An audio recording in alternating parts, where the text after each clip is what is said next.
can use it. That's his. Boom.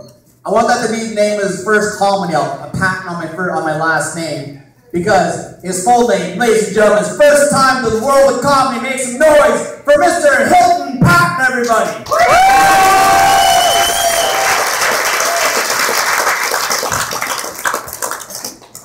Guys, I got some bad news the other day. My best friend told me that his little 6-year-old sister got molested by the neighbor. And I was livid that she would cheat on me like that. If you're looking to have respect after you laugh at my jokes, you're not in for a good time.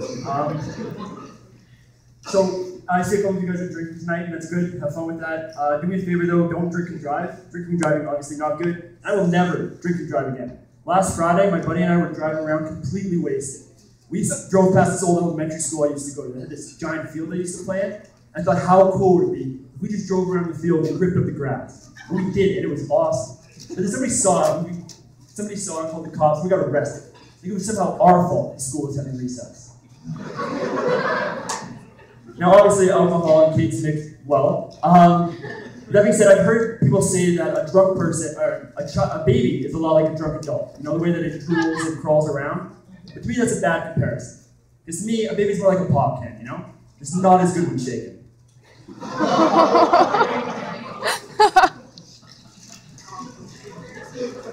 I'm glad you guys like that joke.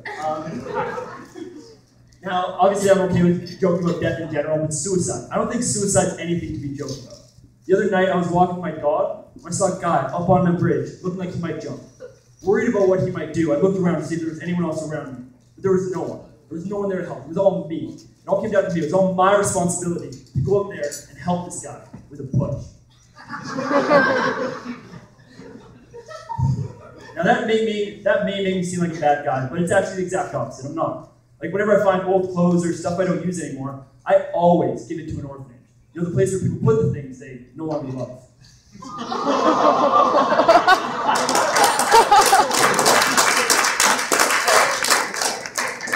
I'm glad you guys like that. I often get people who aren't as smart in class as you guys. Don't laugh at my jokes.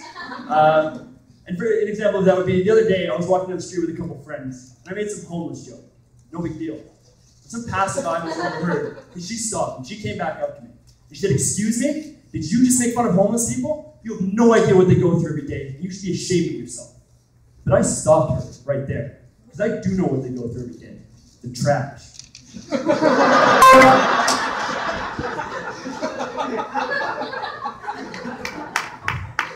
One of my ex-girlfriends, she was Jewish, and it was great. We had a great relationship, but when the holidays rolled around, we had her whole family over for a Hanukkah dinner. I mean her whole family. And our house was packed, absolutely packed.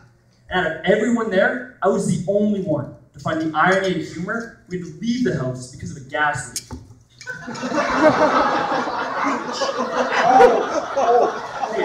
They get darker, so be prepared. Dr. Seuss once said, "Don't cry because it's over, smile because it happened." I love that quote. Dr. Seuss is a great man. Now, and I say that quote to as many people as I possibly can, but I'm often told that I misinterpret why people cry when they're recounting a rape. I'm sorry if that offended anyone. Rape jokes are a little bit far. I'm sorry. I'll take that back. Let's kind of start over. One of my ex-girlfriends, when we were dating, she called me up crying, sobbing one night, because she had just been raped. And I didn't know what to do or say to make her feel better, so I just took her out for ice cream like her dad used to do when she was a kid. You know, after he raped her. That rape is fun. All right.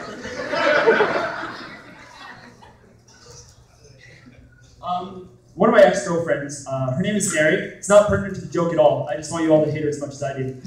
Now, Mary had this weird physical condition that I didn't find out about until we'd been dating for a little while. Anyways, the condition was, it was actually impossible for her body to not have one of my friend's dicks inside of it.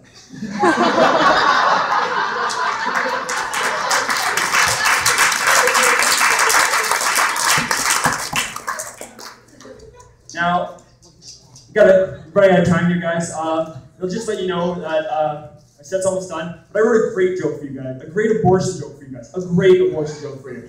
But I just don't have time for it, so I got rid of it. Thank you very much.